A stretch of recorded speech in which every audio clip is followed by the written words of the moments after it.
Well, here we are. Data East. Hello, Data East.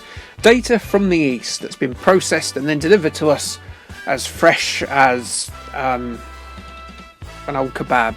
Yeah, so it is Heavy Smash. I'm going to play as the ladies because they've got bright blue hair and big boobies. That's two things that I cannot possibly live without. Also, they're pretty quick, and that makes it easier for me. So yeah, I always tend to play as the quick team in games like this because I find it more fun. Anyway, yeah, so we've got the Retro Tech 120p challenge. If you've not been here before, where have you been? There's been so many videos. It's absolutely clogging up my timeline now. These failed attempts to show how good I am. So with that, there's a group on Facebook which you can join if you so wish. And you just load up like a whatever game it is this week on MAME. This week it's my choice, and it is Heavy Smash. You can have as many practice goes as you like. You could have 150 practice goes and become the grand champion of Heavy Smash if you so wish, and people will admire you for it. And then you get 2 credits once you press record. It's those 2 credits. Your skills against the world, and then maybe you'll be the champ this week. But whatever happens, if you're the champ, if you're the person that finishes last, you'll still get to choose which game comes next. In terms of, you'll get like your name on the wheel, and when the wheel's finished its spin, as it did for me this week, my name came up and my game came up, which is this Heavy Smash by Data East, a future sports title. Which is one of the great hidden gems of the arcade scene. Absolutely classic game. It is a mixture between Windjammers and Speedball, and like one of those sort of Japanese football games. It's a real mishmash of styles, and it really does work. If you haven't played it, even if you don't want to take part in the challenge, please, if you've got a file of dodgy ROMs on MAME, get that loaded up and get playing this, because it is good, clean Christian fun, or any other religion fun. I don't know why I brought Christians into it. This was never converted to anything, absolutely nothing. It was converted to no consoles. I don't think it's, unless someone wants to correct me, I don't think it was even in any compilations. It might have been latterly, but yeah, it's a great shame that this wasn't like better known. It is up there with Windjammers in my opinion. I would have it in a top 20 arcade games of all time easily. But yeah, really cool game. Really hard to do genital facts based on it, but I will no doubt do some in a minute. We're in the American tournament, the American stadium at the moment, because there's a hamburger sign on the side, and it's very futuristic. As you can see, we are in the year 2010. Where all this is taking place. I'm sure you remember it very well. You know, Frank Lampard will hit the crossbar and it will bounce out. More on footballers in a minute.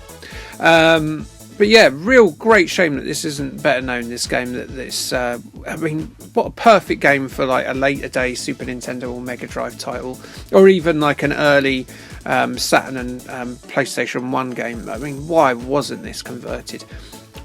They would have sold enough copies of this. Like, if they had like a decent conversion of it, I can't see any reason why this wouldn't have sold enough copies. When you consider some of the other toot that came out towards the end of the Super Nintendo and Mega Drive's life, and obviously at the start of the PlayStation and Saturn's lives. So yeah, it would have done well enough. I know it was sprites and they didn't like sprites then, but screw those guys, they're idiots. Those sprites are kind of terrible these days, even though they've got some sort of retro kitsch look to them now. But yes, so that's 2 games down. Taking my sunglasses off to celebrate, sweat dripping down my cleavage, about to go to Germany by spaceship. So I've gone from America to Germany by spaceship. Presumably it's quicker. Did I go in the upper atmosphere? We don't know. Yeah, let's do the genital facts then. Why not? Cue the music. So, we're going to talk about soccer sex scandals. I did some when we did the football game recently-ish, and I'm going to carry on doing them now. I sort of gave myself a rod from my own back here, didn't I? Because there's no animals in this game. I could have done something to do with heavy periods. Well, how many facts can you get out of that? So, yes, soccer sex scandals. Good alliteration, difficult to say. So I found an article on the Bleacher Report from 2010, and I've added some sort of up-to-date information on some of these. So I've got some facts here. So John Harkes, he was the captain of the US national team in 1996, but he was mysteriously dropped just before the 1998 World Cup. No reason was ever revealed up until about 2010. It was revealed that he had started an affair with teammate Eric Wijnaldum's wife, and all the other players in the team were like, this guy's a bit of a twat, I'm not listening to him, he's no captain of mine, out you go Sonny Jim, and that was the end of him. So Brazilian Ronaldo, we all know him, he's the real Ronaldo, as many people call him, even though I think as the years go on, maybe the Portuguese Ronaldo was maybe better. I think that's fair to say. Although I don't think there's a lot between them. And I do actually think that Ronaldo was one of the best strikers of the 90s. Anyway, he was a bit of a party animal when he played football. And he was still at it when he was close to retirement or even at retirement, as he was approached by 3 prostitutes in Rio in 2008. He was having a jolly old time of it until he figured out that they were all male. And he realised, I don't know whether he's still into it or not, but he realised as a machismo-fueled sports star, that would look a bit dodgy. So he offered them $600 to leave. But one of them, Andre Louis Roberto Albertino, made far more money than $600 by selling their story to the press. Good for them. The Israeli soccer team had a vital knockout qualifying game in 2007 against Denmark, and whoever finished as victors in this knockout game would have gone to the following year's Euros. However, rather than spending the night at the hotel resting up, the Israeli team decided to hire loads of prostitutes and spent the night awake, bumping uglies with them. And then they promptly lost 8-0 on aggregate. However, the Israeli sports minister said the result would have been the same if Denmark's team had stayed up and had sex with the prostitutes instead. Basically, he's not rating the Israeli football team as being particularly good. And you know what? He's probably right. They are pretty rough. Let's move on to something closer to home, and Stan Collymore. Stan Collymore, you might remember him. He was in the era of Shearer, Sheringham, Sutton, Fowler, Ferdinand Wright, Andy Cole, Michael Owen and Emil Heskey. So he didn't get much of a look in for England. He did play a few times. But he was a bit of a party boy and he didn't really push himself at all. And you might have remembered the scandal he had where it was alleged that he beat up Ulrika Johnson. But in 2004 he also said that he spent a lot of the tail end of his playing career attending various dogging sites, visiting at least 15. So well travelled, knows a lot of car parks, does our Stanley. Weirdly enough, he was in that. He was in Basic Instinct 2 as being a bit of a saucy minx as well, and he got killed by old Sharon Stone. There's the French team in late 2009. Frank Ribéry and our current, if you're watching this in 2023, World Player of the Year, Karim Benzema, were the subject of a sex scandal just before the 2010 World Cup, when Zahir Dehar, a prostitute, outed the pair as clients of hers. Footballers will be footballers, eh? However, it's got a bit darker than that when it was revealed that Zahir Dehar wasn't of a legal age to be a prostitute. However, they were acquitted. The two players were acquitted in 2014, as a prison court said that they wouldn't have been aware I'm not sure how that gets you off a crime. Anyway, but she went on to exploit the situation as much as she could, and actually had a decent career as a sort of a minor celebrity and an actress in movies after that. Not those kind of movies, your dirty gits. So yeah, she did all right out of it.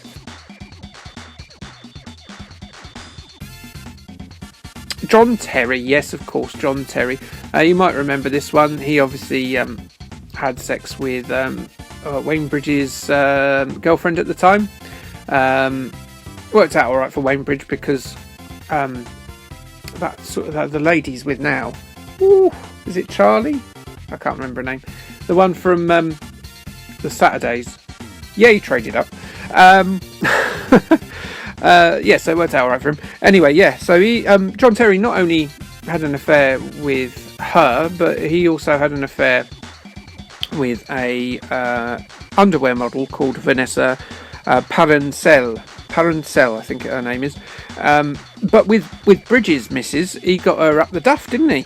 He got her up the duff, arranged an abortion, and then tried to file a super injunction against the media for them not to report it. Your daily reminder that John Terry is an evil shit. I never liked John Terry. Oh, he's got one of those faces, isn't he? He's just like, he looks sort of like an evil version of Ernie.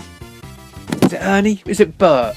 It's Bert. Bert. He looks like an evil Bert from Sesame Street, and that was a big internet meme back in the day, wasn't it? Old evil Bert. Right.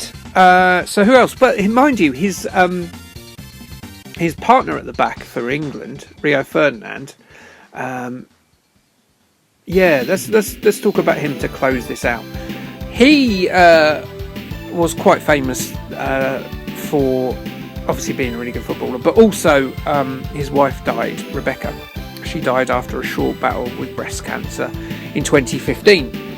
It was obviously extremely tragic. Rio very bravely tried to use the tragedy to just awareness in I died, by the way. I got first credit down, so I've switched to England, I thought, or Britain. But yeah, so he used the stage to promote breast cancer awareness by going on several talk shows and talking about his relationship with Rebecca and her struggles and how much of a rock she was for him. And he also did a documentary as well, with more power to him. Indeed, Rio's new wife, Kate, has found it difficult to live in the shadow of Rebecca at times. Such was his devotion to her and her memory. So you might think that they had a very happy marriage and everything, and they didn't really, because Rio apparently cheated on her with by having 10 affairs. Rio Ferdinand had 10 affairs while he was with this lady he claimed to love so much. I don't remember any of this, and I'm pretty sure I was more into the tabloids back then. But yeah, he had 10 known affairs. Some rumours about him with Alex Ferguson's daughter as well. Whether or not they're true, I don't know. There was one about what's the guy at Crystal Palace, Zaha, and David Moyes' daughter as well, when he was Man United manager. So I don't know whether there's a running theme with Manchester United players and the manager's daughters. Anyway, so yeah, he had 10 known affairs, Rio Ferdinand, while he was with Rebecca, including a 5-year one with a lady called Lauren Alkern, who he met before they married.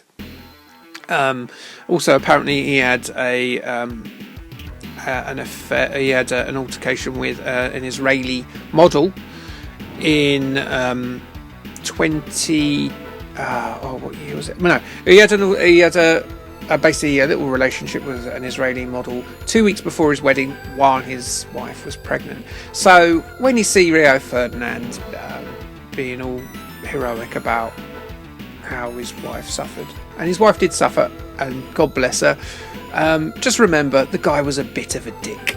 So yeah, that's the end of Genital Facts as we approach our final match, because I don't get further than this. I did all right.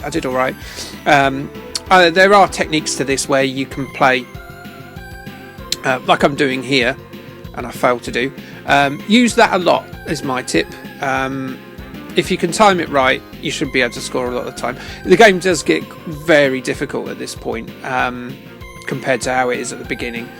No one should, even I don't want to say, even Dougie will get past the first match. I have no doubts about that. But yeah, really, as I say, do play this game even if you're not taking part in the challenge, because it is a lot of fun. 2 players, actually, it is great fun. Possibly my favourite arcade football game. So yeah, please do play this. Anyway, right, so what have we got coming up as I can see to go?